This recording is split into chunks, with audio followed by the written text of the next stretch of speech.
కొంత సమయం దైవవర్తమానాన్ని మనందరం కలిసి చదువుకుందాం. పరిశుద్ధ గ్రంథంలో నుండి దేవుని దాసులు యాకోబు గారు రాసినటువంటి పత్రిక 5వ అధ్యాయం, పత్రిక పాఠాల్లో యాకోబు పత్రిక 5వ అధ్యాయము 13వ వచనాన్ని మనం చదువుకుందాం.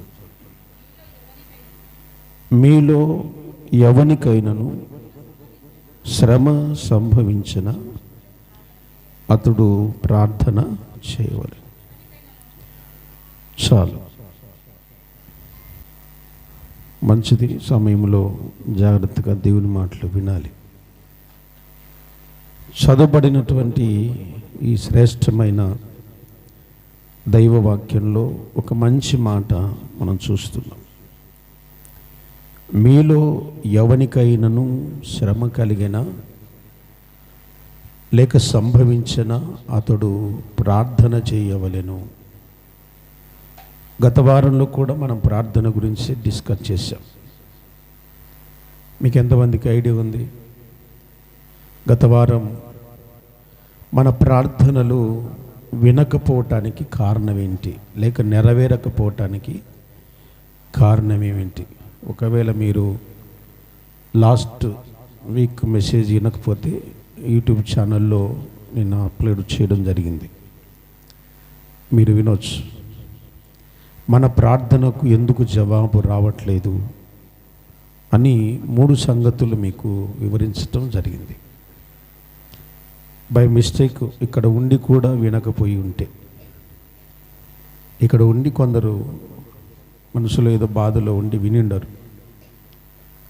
అయితే మీకు ఒక మంచి అవకాశం అయితే ప్రభు కల్పించారు. ఇంకా యూట్యూబ్ ఛానల్ ఎవరైనా సబ్స్క్రైబ్ చేసుకోకపోతే చేసుకోండి, వినండి. అందరికీ మరి దేవుని మాటలు వినిపించాలి. పౌలు గారు తిమోతికి ఒక మాట చెప్తాడు. ఇప్పుడే ఒక మాట చదివిస్తాను మీతో, చూడండి. తిమోతికి రాసిన 2వ పత్రిక 2వ అధ్యాయం 2వ వచనం నుండి చదువుదాం. బాగా వినాలి. నా వలన వినిన సంగతులను ఇతరులకు బోధించుటకు సామర్థ్యము గల నమ్మకమైన మనుషులకు అప్పగింపుము అన్నాడు. నా వలన మీరు వినిన మాటలు ఇతరులు కూడా వినేలాగున, లేక ఇతరులు వినులాగున షేర్ చేయటమో, వాటిని పంచుకోవటమో, వాటి గురించి ఇదిగో నువ్వు ఇలాంటి సమస్యలు ఉన్నావు కదా, ఈ దైవ వర్తమానాన్ని మీరు వినండి, దానికి సాల్వేషన్ దొరుకుతుంది, జవాబు దొరుకుతుంది. ఇలా నమ్మకమైన వారుగా దేవుని ఎదుట సాక్షులుగా ఉండున్నట్లుగా వినిన మాటలు అనేకులకు మనం ఏం చేయాలి? తెలియపరచాలి. మనం చెప్పలేని సంగతులు దేవుని సేవకులు చెప్పి ఉంటారు కనుక వాటిని మనం పంచుకోవటం నేర్చుకోవాలి. ఆమేన్. కనుక లాస్ట్ వీక్ ఎవరైనా మరి ప్రార్థన జవాబులు పొందుకోలేని వారు ఎవరైనా ఉంటే వాటికి దేవుడు సరిగ్గా జవాబు ఇవ్వటం జరిగింది. ఆ విషయాల్లో మీరు జాగ్రత్త వినాలి. ఈరోజు కూడా నేను ప్రార్థన మీదనే మాట్లాడుతూ ఉన్నాను. ప్రార్థన మీదనే మాట్లాడుతున్నాను అంటే అర్థం ఏంటి? మనం ప్రార్థన ఎలా చేయాలి? దేవుని దగ్గరికి మనము చేరుకున్నప్పుడు మన సమస్యలు దేవునికి ఎలా తెలియజేయాలి? ఓ క్రమములో మన ప్రార్థనా విన్నపాలు తెలియచేయటం అన్నది చాలా విలువైన సంగతి. అడ్డదిడ్డంగా ఎప్పుడు కూడా దేవునికి మన విన్నపాలు చెల్లించకూడదు. ఒకానొక సమయంలో దావీదు మహారాజు దగ్గరికి ఒకడు అడ్డదారులు వచ్చాడు. దావీదు అన్నాడు, మనకు విజయం కలిగిందా అన్నాడు. అవును కలిగింది సార్. అయితే నా కుమారుడైన అభిషేకం సంగతి ఏమిటి అన్నాడు. అతనికి సరైన ఆన్సర్ లేదు అతని దగ్గర. కారణం ఏంటంటే త్వరగా వెళ్ళాలి, దావీదుకి విషయం చెప్పాలి, గిఫ్ట్ కొట్టేయాలనుకున్నాడు. అక్కడ వినాల్సిన సంగతులు సరిగ్గా వినకుండా జయం పొందామన్న ఒక్కటి మాత్రమే తెలుసుకొని పరిగెత్తుకుంటూ వచ్చాడు. ఆ తర్వాత ఇంకొక వ్యక్తి వచ్చి సరైన దారిలో వచ్చి సరైన వర్తమానంతో దావీదు దగ్గర నిలబడ్డారు. అప్పుడు దావీదు అన్నాడు, మనకి ఏంటి, మన సంగతి ఏమిటి అని అన్నాడు. మనకు జయము కలిగింది, ఓకే, ఆ విషయం తెలియబడింది.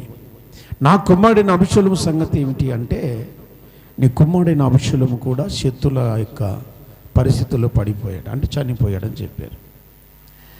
ఇతనికేమో గిఫ్ట్ వచ్చింది. మొదట అడ్డంగా వచ్చాడు కదండి అందరికంటే ముందు, వాడికి మాత్రం శిక్ష వచ్చింది. ఈ మాటలు మనం దృష్టిలో పెట్టుకోవాలి. ప్రార్థన చేసేటప్పుడు దేవునికి సరి అయిన రీతిలో మన విన్నపాలు తెలియచేయాలి. ఎలా పడితే అలా కాదు. ఎందుకంటే మనం ఉన్నదే సమస్యల్లో ఉన్నాం. లేఖనాల ప్రకారంగా మీలో ఎవరికైనాను శ్రమ సంభవించినా, శ్రమలు సంభవిస్తున్నాయా, అతడు ప్రార్థన చేయాలి. అయితే ప్రార్థన ఎలా చేయాలి? ఎలా చేస్తే ఆ ప్రార్థనకు మనం జవాబు పొందుకుంటాం? ఆ ప్రార్థన ద్వారా మనం ఎలాగా మన శక్తిని జయిస్తాం, లేక శ్రమ నుండి బయటపడతాం? ఈ సంగతులన్నీ కూడా పరిశుద్ధాత్మ దేవుడు బైబిల్లో మన కొరకు రాయించడం జరిగింది. మనలో శ్రమలు కలిగినప్పుడు మనము ప్రార్థన చేసే పద్ధతిని ఈరోజు మనం నేర్చుకోబోతున్నాం. చూడండి, దేవుని వాక్యం చెబుతుంది, శ్రమలు కలిగినప్పుడు అతడు ఏం చేయాలి? చాలామంది ప్రార్థన చేయరు. కుటుంబాల్లో శ్రమలు వచ్చాయి, అయితే ప్రార్థన చేయటం ఆపేస్తూ ఉంటారు. ఎందుకని? చిన్నప్పటి నుండి చర్చికి వెళ్ళాం, చిన్నప్పటి నుండి కానుకలు వేస్తున్నాం, చిన్నప్పటి నుండి పరిచర్య చేస్తున్నాం, క్రమం తప్పకుండా ఆరాధనలో పాలు పొందుతున్నాం. కానీ దేవుడు మా స్థితిని చూడటం లేదు, మా పరిస్థితులను గమనించట్లేదు, దేవుడు మా కుటుంబాన్ని దృష్టి పెట్టలేదు అన్న ఒక ఆలోచనతో దేవుని మీదనో, సేవకుని మీదనో, మందిరం మీదనో అలగటం ప్రారంభిస్తాం. ఎందుకని? ఇంత భక్తి చేసినా మాకు శ్రమలే కలుగుతున్నాయి కదా అనేసి. నా ప్రియమైన సహోదర సహోదరిలారా, శ్రమలన్నీ కూడా నిన్ను నాశనం చేయటానికో, శ్రమలు నిన్ను పడగొట్టడానికో, లేక నిన్ను చెడగొట్టడానికో రావు.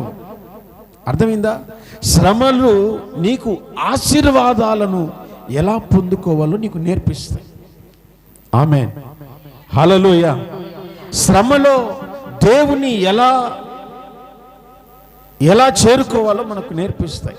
బైబిల్ చెప్తుంది, శ్రమలో నేను అతనికి తోడై ఉందును. దేవుడు మనకు తోడుగా ఉండాలంటే మనకేం రావాలి చెప్పండి? నేను రావాలి, శ్రమలు ఉండాలి. దేవుని తోడు మనకు ఉందని ఎలా తెలుస్తుంది? శ్రమల్లో మనం నడుస్తున్నప్పుడు, శ్రమల్లో మనం ప్రయాణం చేస్తున్నప్పుడు దేవుని కాపుదల ఉందో లేదో మనకు అర్థమవుతుంది. ఆమేన్. చూడండి, ఒక మంచి సందర్భాన్ని నేను మీకు జ్ఞాపకం చేయాలని ఆశపడుతున్నాను. ఆదికాండము 32వ అధ్యాయంలో చూడండి.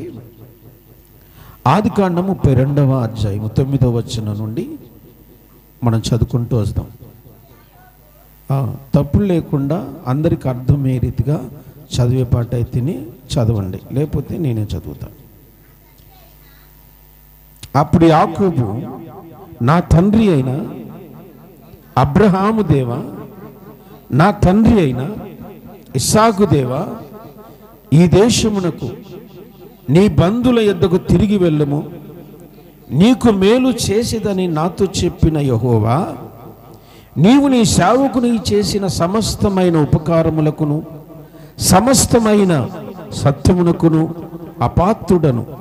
ఎట్లనగా నా చేతి కర్రతో మాత్రమే ఈ యొర్దాను దాటి తిని ఇప్పుడు నేను 2 గుంపులై తిని. నా సహోదరుడైన ఏశావు చేతి నుండి దయచేసి తప్పించుము. అతడు వచ్చి పిల్లలతో తల్లిని నన్ను చంపునేమో అని అతనికి భయపడుచున్నాను. నీవు తోడై నిశ్చయముగా మేలు చేచు విస్తారముగుట వలన లెక్కింపలేని సముద్ర పుష్కవలే నీ సంతానం విస్తరింప చేసి తిరువని సెలవిచ్చితివే అనెను. గమనించాలి, బైబిల్లో చాలామంది భక్తులు ప్రార్థనలు చేశారు. అబ్రహాము చేశారు, ఇస్సాకు చేశారు, యాకోబు చేశారు, హిజ్కియా చేశారు, మోషే చేశారు. ఇలా చెప్పుకుంటూ వెళ్తే బైబిల్లో ఎందరో భక్తులు ప్రార్థన చేశారు. ఇలాంటి సందర్భాలు మనకు బైబిల్లో కనబడినప్పుడు వాళ్ళు ఎలా ప్రార్థన చేశారు, ఏ క్రమంలో ప్రార్థన చేశారు, వాళ్ళు ఎలాగా ఆ ప్రార్థనకు జవాబు పొందుకున్నారు అన్నది మనం గమనిస్తుండాలి. సందర్భాన్ని బట్టి ఈ ప్రార్థన మనం చేయటం కూడా నేర్చుకోవాలి. ఇప్పుడు సిచ్యువేషన్ మీకు జ్ఞాపకం చేస్తాను. ఈ ప్రార్థన చేయటానికి గల కారణం ఏంటో నీకు కొంచెం సవివరంగా తెలియపరచడానికి నేను ప్రయత్నం చేస్తాను. ఎందుకు ఈ ప్రార్థన చేస్తున్నాడు యాకోబు గారు? ఒక సందర్భంలో ఆశీర్వాదము కోసమై తండ్రి దగ్గర వచ్చిన అబద్ధం ఆడతాడు. నువ్వు ఏశావువేనా అంటే అవును నేను ఏశావునే అని తండ్రికి అబద్ధం చెప్పి తండ్రి దగ్గర నుండి ఆశీర్వాదాలను దొంగిలించి ఆ రోజు తన అన్న యొక్క కోపం నుండి తప్పించుకోవటానికి ఆ తల్లిదండ్రులను ఆ దేశాన్ని విడిచిపెట్టి దూర దేశం వెళ్తాడు. ఇంచుమించు 20 సంవత్సరాలు వాళ్ళ మేనమామ దగ్గర యాకోబు జీవించడం జరిగింది. తిరిగి దేవుడు ప్రత్యక్షమై యాకోబు నువ్వు ఇక్కడ ఉండకూడదు, నీ సంతానము బేతేలులో పెరగాలి, నేను బేతేలు దేవుడను, నువ్వు అక్కడే నివాసం చేయాలని చెబితే తిరిగి తన సంతతిని యాకోబు తీసుకొని ప్రయాణం వస్తున్నాడు. ఎప్పుడైతే యాకోబు తన మేనమామ దగ్గర నుంచి బయలుదేరాడో ఈ విషయము ఎవరు ఫోన్ చేసి మాట్లాడారో తెలియదు, కానీ ఎవరు దొంగిలించి చెప్పారో కానీ ఏశావుకైతే చెప్పారు. మీరైతే కాదు కదా, కాదు కదా. కొంతమంది గూఢాచారులు ఉంటారు, అవునా? మనం ఎక్కడికి వెళ్ళేది అన్నీ కూడా ఇన్ఫర్మేషన్ ఇస్తుంటారు. మనం ఎక్కడున్నది అన్నీ కూడా తెలుసుకుంటుంటారు. ఎలా తెలుసుకుంటారో తెలియదు మనకి కదా. ఏశావు కూడా యాకోబు బయలుదేరిన సంగతి తెలుసుకొని ఇక్కడ ఈయన కూడా బయలుదేరాడు. దేనికి? యాకోబును చంపటానికి బయలుదేరాడు. యాకోబు బాధ అంతా ఏంటి? నేను చనిపోయిన పర్లే, ఎందుకంటే నేను చేసిన పనికి నాకు చావు ఉంది. కానీ పిల్లలు తల్లులు ఉన్నారు కదా, ఇక్కడ విస్తారమైన జనం ఉంది. ఇప్పుడు ఆ రోజు ఏదో ఒంటరి వాడిని, ఇప్పుడు చాలామంది జనాభా ఉన్నారు. వీళ్ళందరినీ నేను ఏశావు చేతుల్లో అప్పగించాలా? ఒక ఆలోచనలో పడ్డాడు. ప్రాణ భయము చేత తన కుటుంబాన్ని పోగొట్టుకుంటానన్న ఒక భయం, పిల్లలు పోగొట్టుకుంటానన్న ఒక భయం యాకోబులో బాగా పెరిగిపోయింది. ఆ సందర్భాన్ని గుర్తు చేసుకొని ఇప్పుడు ఈ శ్రమ నుండి నన్ను ఎవరు తప్పిస్తారు అని ఆలోచించారు. దేవునికి స్తోత్రం కలుగునుగాక. ఎప్పుడైతే ఆలోచన వచ్చిందో యాకోబు ప్రార్థన చేయడం మొదలుపెట్టాడు. ఏశావు రూపంలో యాకోబుకు శ్రమ వచ్చింది. నేను మీకు గుర్తు చేస్తున్నా, ఆత్మీయులముగా పెరుగుతున్న మనకి పక్కింటి వాళ్ళో, ఎదురింటి వాళ్ళో, ఇంటి వెనక ఉన్న వాళ్ళో, లేక వేరే ఊరి నుంచి మనకు సమస్యలు రావు. ఆత్మీయులైన అందరికీ కూడా శ్రమ ఎక్కడ ప్రారంభమవుతుందంటే మన అనుకున్న వాళ్ళతోనే మనకు శ్రమలు వస్తాయి. మన సంఘం అనుకుంటాం, మన సంఘము ద్వారానే మనకు శ్రమలు వస్తాయి. మన మిత్రులు అనుకుంటాం, మన మిత్రుల ద్వారానే, అంటే మనం నమ్మిన వాళ్ళ ద్వారానే మనకు శ్రమలు వస్తాయి. ఇప్పుడు సొంత అన్న ద్వారా యాకోబుకు శ్రమ ఎదురవుతుంది. ఈ వాక్యం వింటున్న నీవు కూడా నీ జీవితంలో ఎవరో ఒక ఏశావు ఉంటాడు. నీ జీవితంలో కూడా ఒక గోలియాతు ఉంటాడు. ఏదో ఒక ఆర్థిక ఇబ్బంది కావచ్చు, అనారోగ్యం కావచ్చు, అప్పుల బాధలు కావచ్చు, లేక ఇరుగు పొరుగు వాళ్ళు కావచ్చు, ఇంట్లో అన్నదమ్ములు కావచ్చు. వీళ్ళు ఒక ఏశావులాగా, ఒక గోలియాతులాగా నీకు కనబడుతుంటారు. అలాంటి సందర్భం నీకు కనిపిస్తూ ఉంటే వెంటనే నువ్వు చేయాల్సిన పని ఏంటో చెప్పన? యాకోబు గారు ఏ రీతిగా ప్రార్థన చేయడం మొదలుపెట్టాడో మనం కూడా ప్రార్థన చేయాలి. ఆమేన్, హల్లెలూయా. ఏశావులు ఉన్నారా మన జీవితంలో? ఉన్నారా లేరా? చాలామంది ఉన్నారు. కంటికి కనిపించని శత్రువులు ఉన్నారు. నువ్వు ఎదుగుతూ ఉంటే, నువ్వు ఫలిస్తూ ఉంటే, నువ్వు వర్ధిల్లుతూ ఉంటే, నువ్వు దీవించబడుతూ ఉంటే నిన్ను ఎలా పడగొట్టాలి, ఎలా నీ సాక్ష్యాన్ని దెబ్బ కొట్టాలి, ఎలా నిన్ను నాశనం చేయాలి, నీ కుటుంబాన్ని పతనం చేయాలి, నీకు రావలసిన ఉద్యోగం, నీకు రావలసిన ఆ పింఛన్, నీకు రావలసినటువంటి ఆ ఇల్లు, నీకు రావలసినటువంటి పథకాలు రాకుండా అడ్డుపడేవాళ్ళు, సాకులు చెప్పేవాళ్ళు ఉన్నారా లేరా? ఎంతమంది ఏశావులో? చూడండి, నీ పక్కన కూర్చున్నది ఏశావేనేమో చూసుకో. ఆమేన్, ఆమేన్, హల్లెలూయా. ఇప్పుడు ఇస్సాకు ఏం చేశాడు? ఏశావు కళ్ళు మూసిన ఏశావు కనపడుతున్నాడు, కళ్ళు తెరిచిన ఏశావు కనపడుతున్నాడు. ఎక్కడికి వెళ్ళినా ఏశావు గుండెల్లో నిద్రపోతున్నట్టుగా అనిపిస్తుంది యాకోబుకు. బయటపడటానికి మార్గాలు వెతికి దేవుని దగ్గరికి రావటం జరిగింది. ఆమేన్, ఆమేన్, హల్లెలూయా. నాకు చెల్లి హైదరాబాద్ నుంచి ఒక సిస్టర్ చెప్పారు. అది బైబిల్ క్విజ్ రాసే విషయంలో కొంతమందికి షేర్ చేశారట. బైబిల్ క్విజ్ రాయండి, రోజు 3 అధ్యాయులు బైబిల్ చదువుతున్నాం, చదివినట్టు ఉంటుంది. ఇలాగ చదవటం వల్ల మనకు కూడా కొన్ని సంగతులు, కొత్త సంగతులు తెలుసుకుంటాం, రాయండి అంటే నేను రాయను అన్నారట. ఎందుకని అడిగారు. నేను చిన్నప్పటి నుంచి సండే స్కూల్ నుంచి చర్చికి వెళ్ళాను. యవనస్తురాలుగా ఉన్నప్పుడు చర్చికి వెళ్ళాను. నేను వివాహం చేసుకుంది కూడా చర్చిలోనే. ఒక క్రైస్తవుని పెళ్లి చేసుకున్నాను. కానీ నా జీవితంలో దేవుడు ఏ మేలు చేయట్లేదు. పిల్లలు పుట్టలేదు, భర్త ప్రేమించలేదు, అత్తమామలు ప్రేమించలేదు. నా జీవితంలో సుఖం అనేదే లేదు, నెమ్మదే లేదు. ఎందుకు? నేను బైబిల్ చదవాలి. మన జీవితంలో కూడా ఇలాంటి ఆలోచనలు చాలా వస్తుంటాయి. నేను ఒక మాట చెప్తాను, మీరు వినండి. దేవుని గ్రంథంలో ఒక మాట భక్తుడు రాశాడు. యెషయా గ్రంథం ఓపెన్ చేస్తారా? యెషయా గ్రంథం చూడండి. యెషయా గ్రంథం 26వ అధ్యాయము 16వ వచనం.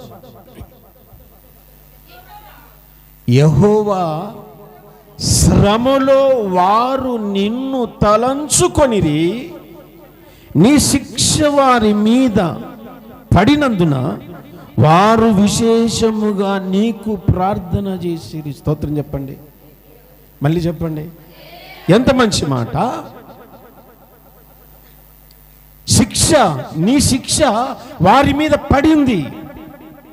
దేవుడు నిన్ను శిక్షించాడు, దేవుడు నిన్ను పరీక్షించాడు. ఎలాగా? శ్రమల ద్వారా నిన్ను పరీక్షించాడు. నీ శిక్ష వారి మీద పడినప్పుడు వాళ్ళు ఏం చేశారంట? మందిరానికి దూరంగా లేదు, దేవుడి మీద సనగలేదు, సేవకుని దూషించలేదు, ప్రార్థన ఆపేయలేదు. ఏం చేశారు? మరింతగా దేవునికి సమీపమయ్యారు. ఆమేన్, ఆమేన్. ఈ మాటలని చెబితే ఆ చెల్లి ఏం చేసింది? సరే రాస్తాను అని రాస్తుంది. ఆమెను చెప్పండి. ఇప్పుడు ఆమెను చెప్పండి. చాలామంది రెఫర్ చేశారు, కారణాల్లో చాలామంది రాస్తున్నారు. మీ అందరిని బట్టి దేవునికి స్తోత్రం. మంచిది దేవుని సంగతులు తెలుసుకోవటం. మీ స్నేహితులకు కూడా మీరు తెలియపరచాలి. ఇలా బైబిల్ రోజు 3 అధ్యాయాలు చదువుతున్నాం. మంచిదా కాదా చెప్పండి? మనము శ్రమలో ఉన్నప్పుడు దేవునికి దూరం కాకూడదు. అర్థమైందా? దేవునికి దూరం అయితే ఏమవుతుంది? మరింతగా నష్టం కలుగుతుంది, శ్రమలు అధికమవుతాయి. ఉదాహరణకు చెప్తానండి, మనకు ఏదో బాధ వచ్చింది లేక రోగం వచ్చింది, పోతుంది అంటే ఉరుకుపోతుంది అది చెప్పండి. వెంటనే ఏం చేయాలి? ఆ రోగానికి తగిన డాక్టర్ ఎవరు వాళ్ళ దగ్గరికి వెళ్ళి ట్రీట్మెంట్ చేయించుకోవాలి. చేసుకోలేదా చెప్పండి? ఆ రోగానికి ఎవరు సరైన డాక్టరు ఆయన దగ్గరికి వెళ్ళి ట్రీట్మెంట్ చేయించుకుంటే త్వరగా రికవర్ అవుతాం. మన సొంత జ్ఞానంతో మనం ఎన్ని ప్రయత్నాలు చేసినా దాని నుండి బయటపడలేము. ఆ సంగతి గుర్తుపెట్టుకోవాలి. బైబిల్ ఏం చెప్పింది? నీకు తగిలిన దెబ్బ బహు చెడ్డది, నీకు కలిగిన శ్రమ బహు చెడ్డది. మంత్రాల ద్వారానో, తంత్రాల ద్వారానో, తాయెత్తుల ద్వారానో, టెంకాయల ద్వారానో, నిమ్మకాయల ద్వారానో, మిరకపాయల ద్వారానో, ఇంట్లో కట్టుకుని గుమ్మడికాయ ద్వారా వీటి ఈ శ్రమల నుంచి బయటపడలేవు. ఆమేన్. వీటి నుంచి బయటపడలేవు.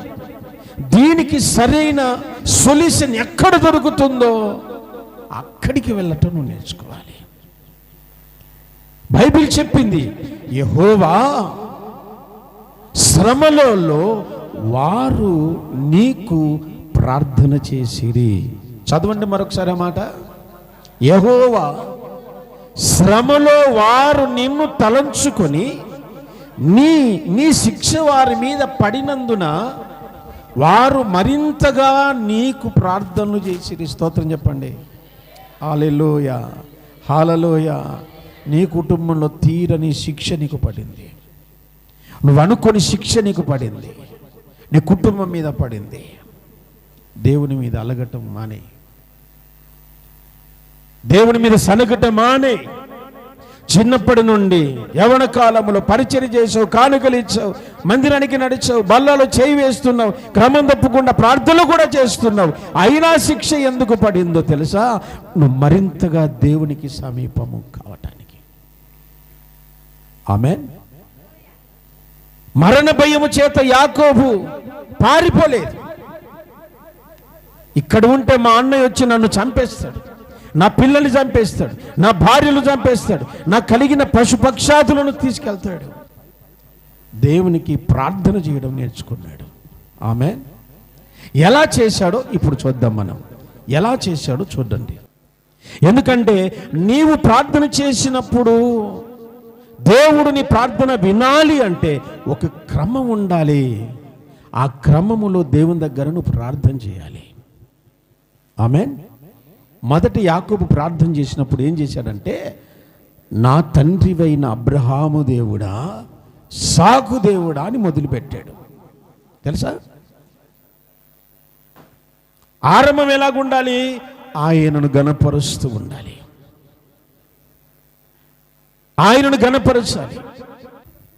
రెండవదిగా అతడు చేసిన ప్రార్థన ఏంటో చూడండి.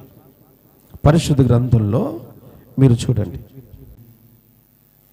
9వ వచనం చూద్దాం. యాకోబు ఏం ప్రార్థన చేస్తున్నాడు చెప్పనా? నాకు నువ్వేమని వాగ్దానం చేశావో ఆ వాగ్దానాన్ని బట్టి నాకు సహాయం చేయమని అడుగుతున్నాడు. దేవుడు నీ ఇంటికి ఒక వాగ్దానం ఇచ్చాడు, నీ వ్యక్తిగత జీవితానికి వాగ్దానాలు ఇస్తున్నాడు. ఆ వాగ్దానాలన్నీ కూడా నువ్వు గుర్తుపెట్టుకోవాలి. అయ్యా, ఈ సంవత్సరములో నాకు ఈ వాగ్దానం ఇచ్చావు. పరిస్థితి చూస్తే ఇలా ఉంది. ఒక లాయరు జడ్జి దగ్గర వాదించేటప్పుడు సెక్షన్ ప్రకారం వాదిస్తాడు.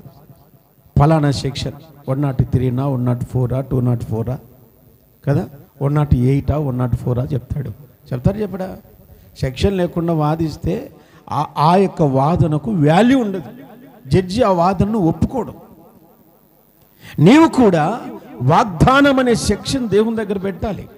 ఆమేన్.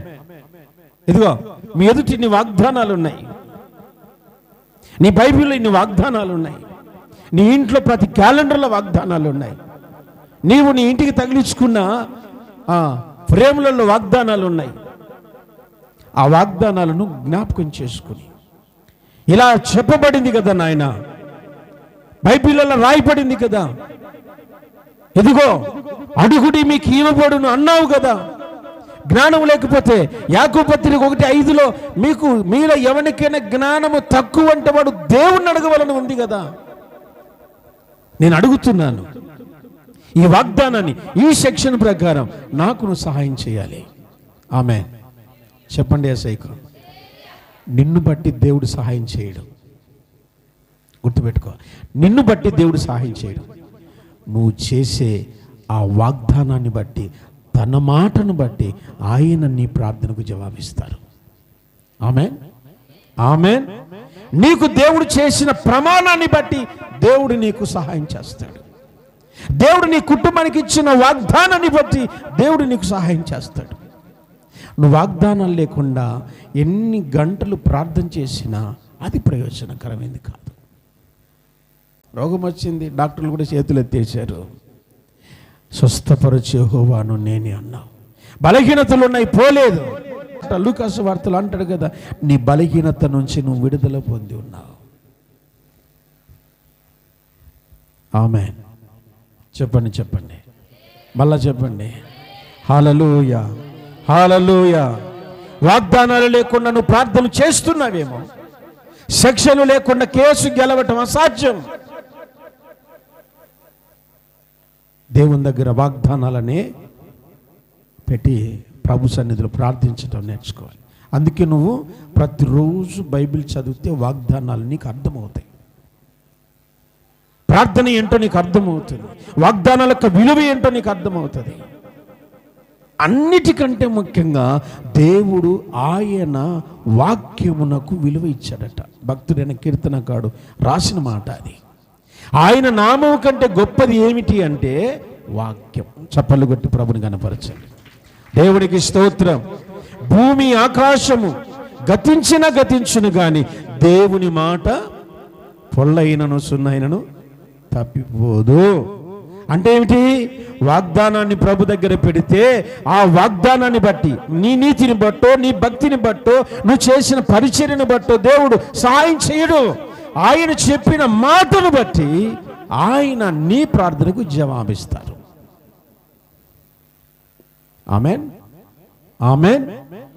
మూడవదిగా దేవుని సముఖంలో మనము శ్రమలలో నుంచి బయటపడాలి అంటే ఎలా ప్రార్థన చేయాలంటే ఆయన చెబుతున్న మాట.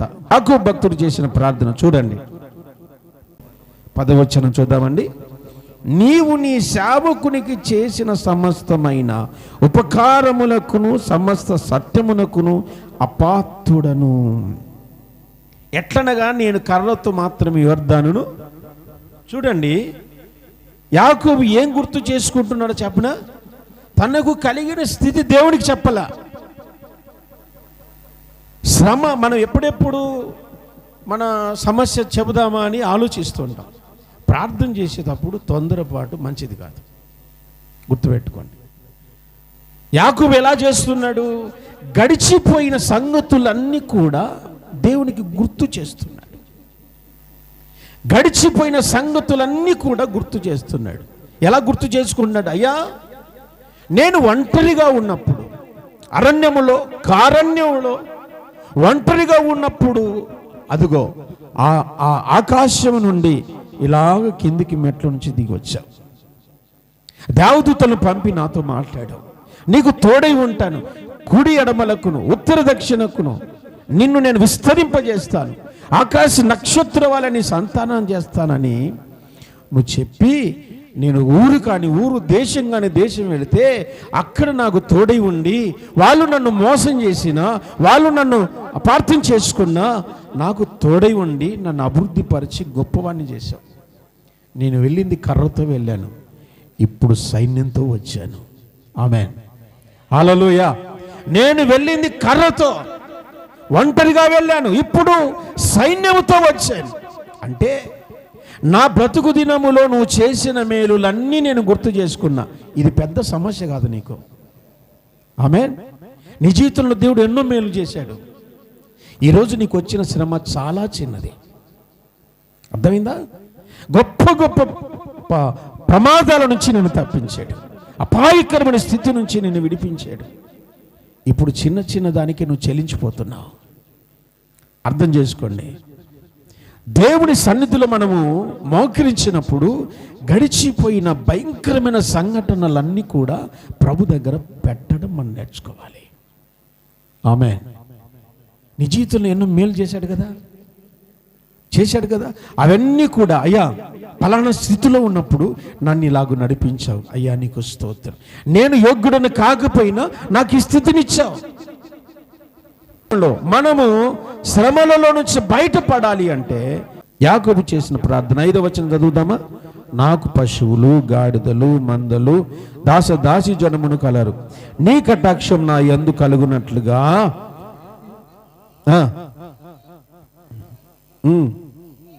నీ సేవకుడైన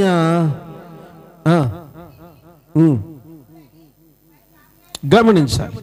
నీ సేవకుడైన దీనుడనైనా బలహీనుడనైనా, అంటే తగ్గింపు. సేవకుడు అంటే ఎవరు? సేవ చేసేవాళ్ళు కదా. చెప్పండి, చేయించుకునే వాళ్ళ, చేసేవాళ్ళ? మళ్ళీ చెప్పండి. మీరు సేవకుల, పరిపాలకులా? నీకు మళ్ళీ అర్థమయ్యేటట్టు ఒక రెఫరెన్స్ చూపిస్తా. సమూయేలు మొదటి పుస్తకం 1వ అధ్యాయం 10వ వచనం.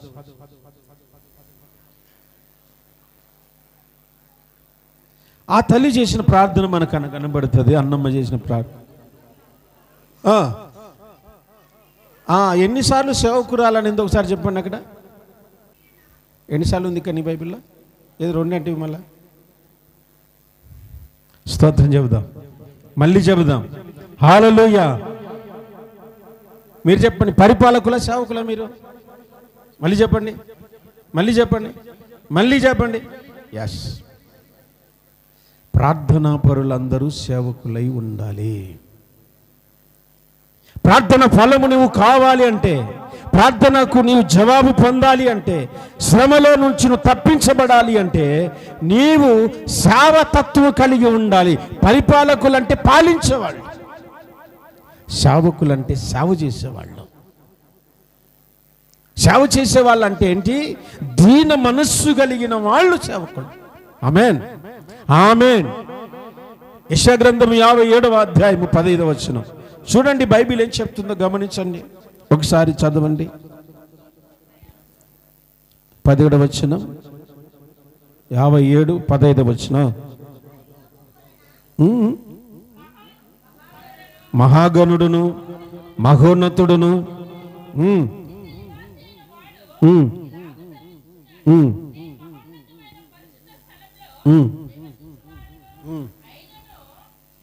బాగా వినాలి. వినయము గల వారి ప్రాణమును ఉజ్జీవింపజేయుటకును, నలిగిన వారి ప్రాణమును ఉజ్జీవింపజేయుటకును, వినయము గల వారి యొద్దను, దీన మనస్సు గల వారి యొద్దను. స్తోత్రం చెప్పండి. దేవుడు ఎక్కడికి వస్తారు చెప్పండి? దేవుడు ఎక్కడికి వస్తారు చెప్పండి? దేవుడు ఎక్కడికి వస్తారు చెప్పండి? ఎవడు దీనుడై, ఎవడు దేవుని సేవకులై, ఎవడు ప్రార్థనా పరులై ఉంటారో వాళ్ళ దగ్గరికి వచ్చి కూర్చుంటాడు, వాళ్ళ ఇంటికి వస్తాడు. అర్థమైందా? నేను చెప్పినట్టు మీరు వినాలా అన్నారనుకోండి, నీ దగ్గర ఉన్న యేసు ప్రభు లేచిపోతాడు. దీన మనస్సు కలిగిన వారి ఇంటికి, దీన మనస్సు గల వారి యొద్దకు, దీన మనస్సు ఉన్న సంఘములోనికి దేవుడు రావటం జరుగుతుంది. ఆయన మహోన్నతమైన స్థలములో ఉన్న దీన మనస్సు నీకుంటే అది వదిలిపెట్టి నీ దగ్గరకు వస్తాడు. అంటే నీ ప్రార్థన ఎలా ఉండాలి? దీన మనస్సుతో ప్రార్థన చేయాలి. నీ ఘనతను ఏమీ ఉపయోగించకూడదు అక్కడ. మనం కూడా దేవుని మందిరానికి అంతో ఇంత కొంచెం ఎక్కువ ఇచ్చింటాం అనుకోండి. ఇలా చేస్తే కాదు ప్రభా, ఇంత ఇచ్చిన కాదు ప్రభా, కనికరం రాలేదా నీకు? నీ నీతి కార్యములన్నీ మురికి గుడ్డలు. ఆమెన్ చెప్పండి, ఆమెన్ చెప్పండి. ఆయన చేసిన సహాయంతో మనం, ఆయన చేసిన ఉపకారాలతో మనం పోల్చుకుంటే ఈ జీవితం జీవించటానికి కూడా మనం పాత్రులం కాదు.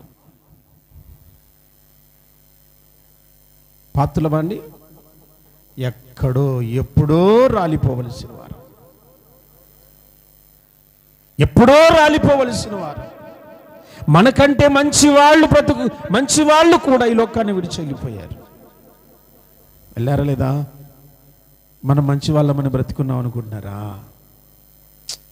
కాదు. గుర్తుపెట్టుకోండి, దేవుని సన్నిధిలో శ్రమలో నుంచి నువ్వు విడిపించబడాలి అంటే మూడవదిగా నువ్వు చేయాల్సిన దీన మనసుతో ప్రార్థన చేయాలి. 66 యెషయా గ్రంథం 2వ వచనం చూడండి. అవన్నీ నా హస్తకృత్యములు, అవి నా వలన కలిగిన. బాగా వినాలి. ఎవడు దీనుడై నలిగిన హృదయము గలవాడై నా మాట విని వణుకుచుండును, వానినే నేను దృష్టి ఉంచుచున్నాను.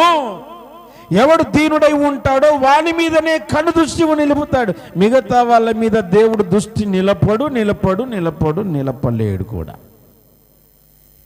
నీవు దీనుడవైతే ఇక్కడున్న జనామా అంతట్లో నీ మీదనే దృష్టి ఉంటుంది తప్ప వేరే వాళ్ళ మీద దృష్టి ఉండదు. ఆమెన్ చెప్పండి, మళ్ళీ చెప్పండి. ఇప్పుడు దేవుని దృష్టి మన మీద ఉంటే మేలా లేకపోతే మేలా? ఉంటే మేలా లేకపోతే మేలా? ఉంటే నీకేముండాలి? దీన మనస్సు ఉండాలి, తగ్గించుకునే మనస్సు ఉండాలి. కాసింతైన గర్వం నీలో పనిచేయకూడదు. నువ్వు చేసిన మేలులు పొర్రపాటును కూడా ప్రార్థనలు కానీ పక్కన వాళ్ళకి కానీ తెలియపరచకూడదు. అది నీ వ్యక్తిగత పరిచర్య, అది నీ వ్యక్తిగత జీవితం. దేవుని సముఖంలో శ్రమల నుంచి విడిపించబడాలని యాకోబు చేసిన ప్రార్థన నువ్వు చెయ్యాలి, నేర్చుకోవాలి. అది మన జీవితంలో అలవాటుగా ఉండాలి. యాకోబు ఏమయ్యాడు? నీ సేవకుని బ్రహ్మ, నేను అపాత్రుడను, ఈ ప్రార్థన చేయటానికి కూడా నేను యోగ్యుడను కాదు, కానీ అడుగుతున్నాను. మా అన్న ఆయన ఇప్పుడు అడిగాడు చూడండి, ఇప్పుడు అంటాడు చూడండి. 11వ వచనం చూడండి. ఇప్పుడు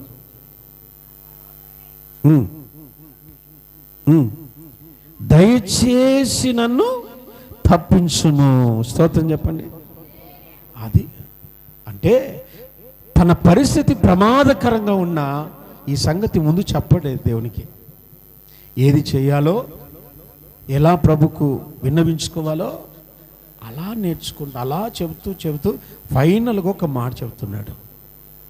మా అన్నయ్య ఇలా వస్తున్నాడు ప్రభా, అన్నయ్య కోపం నుంచి నన్ను తప్పించు, కీడు నుండి నన్ను తప్పించు, ఆ ప్రమాదం నుండి నన్ను తప్పించు. ఇలా ఎప్పుడైతే ప్రార్థన చేశాడో ఫైనల్ ఏంటో చెప్పిన, చంపడానికి వచ్చిన అన్న, 400 మందితో చంపడానికి వచ్చిన అన్న కౌగిలించుకొని ఏడ్చి ముద్దు పెట్టి బహుమతులు ఇచ్చి తీసుకొని పోయాడు. చప్పలు కొట్టి ప్రభుని కనపడతాం. యేసయ్యకు స్తోత్రం కలుగునుగాక. హల్లెలూయా. శత్రువు మిత్రుడయ్యాడు, శత్రువు కానుకలు ఇచ్చాడు, శత్రువు పరామర్శించాడు, చంపడానికి వచ్చిన వాడు పొగుడుతూ ఉన్నాడు. ఈరోజు నీ జీవితంలో అలాంటి అద్భుతాలు చూడాలనుకుంటే ప్రార్థన ఒక మంచి ఆయుధం. ఆమేన్. ప్రార్థన ఒక మంచి ఆయుధం. అది నీ ప్రాణానికి, నీ కుటుంబానికి కంచెగా నిలబడుతుంది. అయితే దానికి ఒక క్రమం ఉంది. ఆ క్రమములో నువ్వు ప్రార్థన చేయగలిగితే, ఆ క్రమములో నువ్వు ప్రార్థన చేస్తూ ఉంటే, నిన్ను బట్టి కాకపోయినా చేసిన వాగ్దానాన్ని బట్టి దేవుడు నీ ప్రార్థనకు జవాబిస్తారు. అటు కృప పరిశుద్ధాత్మ దేవుడు మనందరికీ దయచేయునుగాక. తలలు వంచండి, చిన్న ప్రార్థన చేసుకుందాం.